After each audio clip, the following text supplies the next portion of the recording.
Con l'assessore al turismo Marco Greco, prima esperienza da amministratore per quanto riguarda questo comune, e grande occasione per sottolineare quelle che sono le eccellenze del territorio. Ne parlavamo poc'anzi con l'assessore alla cultura, Sorso, che esprime tante eccellenze anche dal punto di vista dell'enologia, perché vediamo tante etichette e soprattutto belle aziende, tutte made in Romagna. Sì, buongiorno a tutti. Sì, l'occasione è sicuramente molto importante, un evento, il principale evento credo per il nostro territorio, un evento di promozione del turismo sostenibile, in particolare delle produzioni enogastronomiche, dove il vino assume sicuramente diciamo, una posizione centrale in tutto il movimento.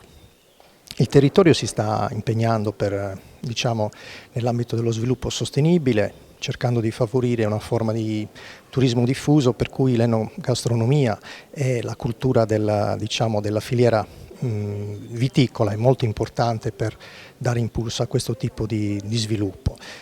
Abbiamo in programma anche tanti altri eventi, tante altre iniziative che possano valorizzare il nostro territorio utilizzando come strumento, come attrattore appunto l'enogastronomia e i nostri prodotti che sono prodotti comunque di alta qualità.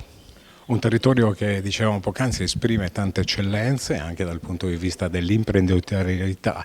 Perché? Perché poi a vedere tante etichette uno dice ma convergono? No, ognuno lavora nel suo settore e pur essendo piccole realtà non sono più di nicchia perché sono ricercate nelle varie tipologie sia di ristorazione che di distribuzione, insomma sappiamo, conosciamo. Sì, ci sono tutta una serie di realtà imprenditoriali molto interessanti che stanno nascendo.